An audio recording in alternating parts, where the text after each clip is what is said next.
Hi friends, welcome to my first book video on my revamped channel. I'm really excited to talk about this because this is going to be the mid-year book freakout tag, and this is the first year I've been able to do it since last year. I started my YouTube channel in September. It was way past that time, so I'm going to be doing Summerween this year, and I'm also doing this tag. So let's just go right ahead and get started. I think I did tweak a couple of questions. I did mark these down a while ago, so I don't know if I changed any of them a lot. I'll try to tag the original creator in this, but I'm not sure if I'm going to tag the right person, so I'm going to have to do some research on that. But the first question is the best book I've read so far this year, which is really hard to answer. I'm gonna do a fiction and a non-fiction book because they're both really good for really different reasons. And the best non-fiction book that I read this year so far is What My Bones Know by Stephanie Fu. And I don't have a physical copy of this, but this book is about it's a true story. It's a memoir of Stephanie and her experience with complex PTSD and trauma from her childhood, and basically her journey healing from it. And my favorite thing about this book is that it came to me in a time where I really needed it. I was really struggling in the beginning of the year. Panic attacks just constantly for a good month or two. I read this and felt like I was seen, and just, though her story isn't all sunshine, rainbows, and daisies, she does show that there is hope. And I think that's the biggest takeaway from this book, is that things aren't going to be perfect. You still have had that trauma happen to you. You'll probably have trauma later in life as well, and you'll probably have to heal from that as well. But it is something that you can heal from. And she writes it in a way that doesn't feel like gimmicky or like she is preaching to you. And I really appreciate that. I gave that book 5 stars, and I do plan to reread it now that I'm in a little bit better of a headspace. Although the kind of condition of the world right now is a little scary, but I'm in a better headspace than I was in January, and I want to reread it and kind of see what else I can glean from it. So that would be the first one. And then honestly, the second one for this prompt is going to be Divine Rivals by Rebecca Ross. I actually have it right here. This book is a YA fantasy romance, but it feels like so much more than that. This explores how life still goes on during war. There are 2 warring gods. One's a god, one's a goddess in this, and they're basically using humans as their pawn, but they're nebulous. People don't know if they're actually existing. They don't see these gods. They just know that they're fighting for them. They're giving everything that they have to these gods.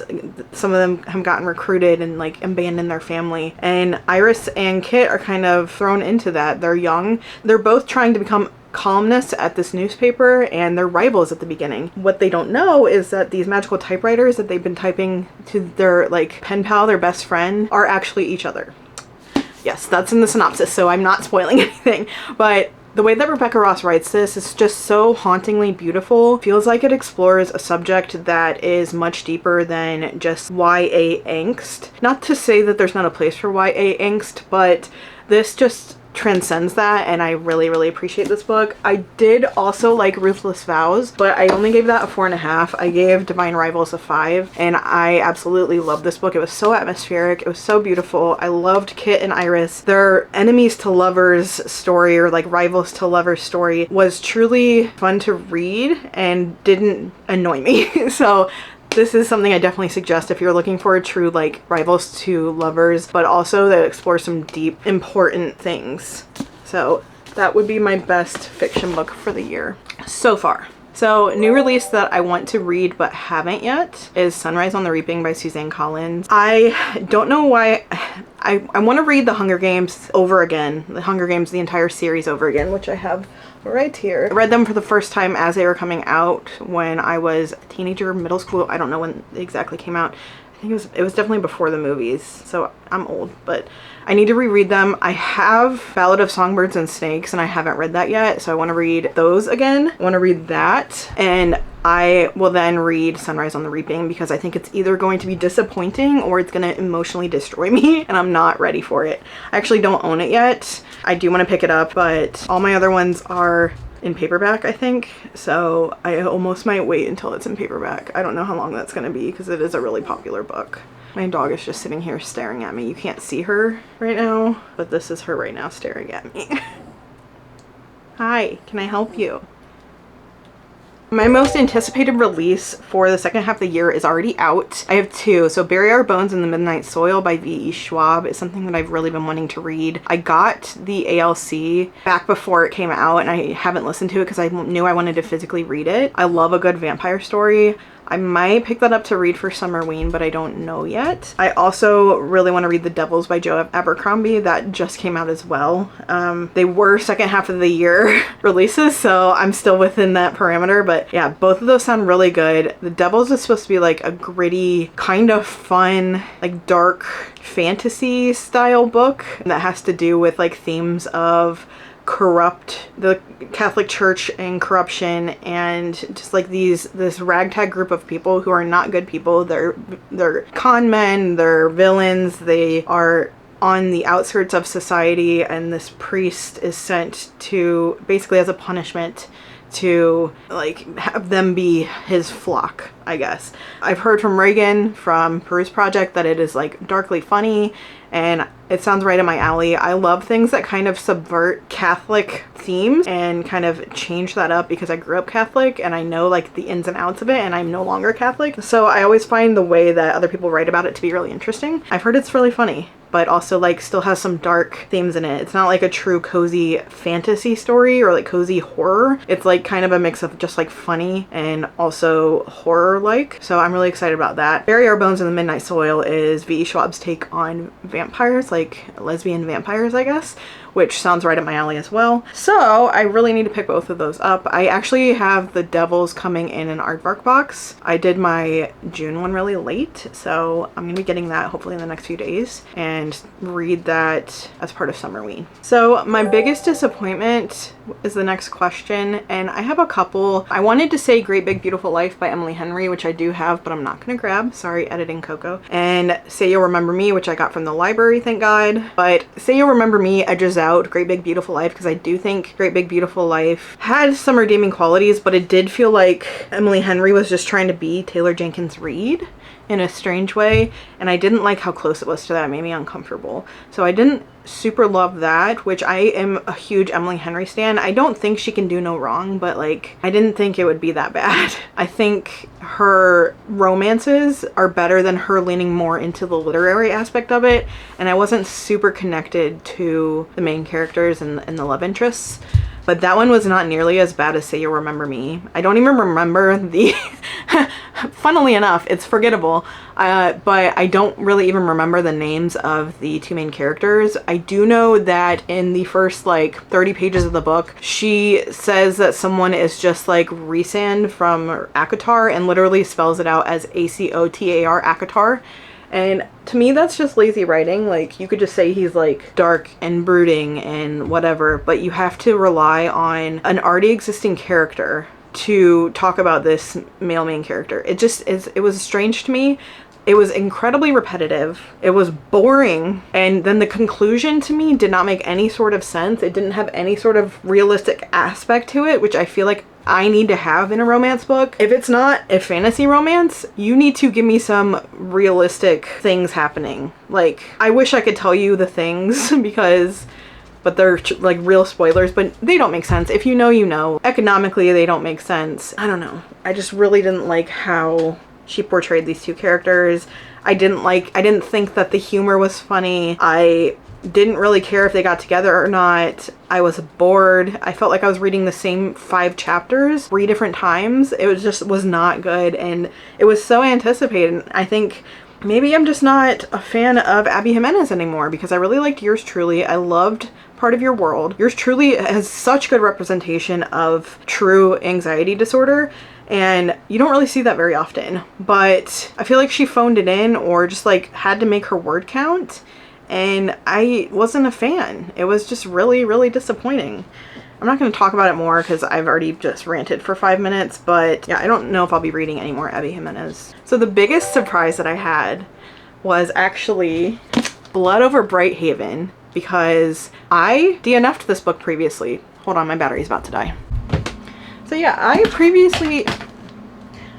everything's going wrong. I previously DNF'd Blood Over Brighthaven, and I tried it again because I'd been planning on doing a video of retrying books I DNF'd. I didn't end up posting it because this is the only book that I did not DNF for a second time. The reason I DNF'd this book, this is like an interesting book where Siona is part of this group of mages. She's the first female high mage, but she is not without her problems. Tomil is her assistant who used to be a janitor, but he ends up having secrets of his own. But some crazy things happen in this, and you think maybe the government shouldn't be trusted, and you give people the benefit of the doubt sometimes, and they are part of the problem. So I really ended up liking this, but in the first half of this book, the way that the magic system is explained like you're reading a textbook. I started reading this for the first time last fall, I think, and I was in the middle of like midterms or getting close to finals. And I'm like, I'm not gonna read a book that feels like a textbook and is so boring explaining the magic system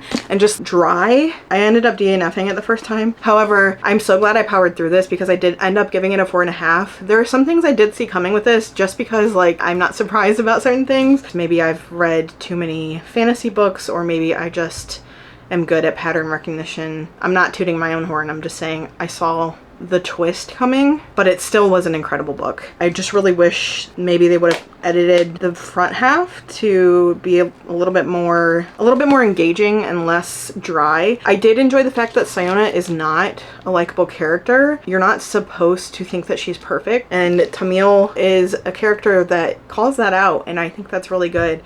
I think maybe a lot of people think that you have to like the main character, but if the main character being a bad person, their character arc or their learning is part of the book, then I think that's a really good way to kind of connect with your readers and make them think about things, which I really appreciated in this. So this was my biggest surprise for the year so far because I thought I would be DNFing it again and I did not. So my favorite new author or new to me author, neither of these authors are new. Rebecca Ross, who did Ruthless Vows and Divine Rivals, and where's it at? And Matt Dinniman, who has written who has written the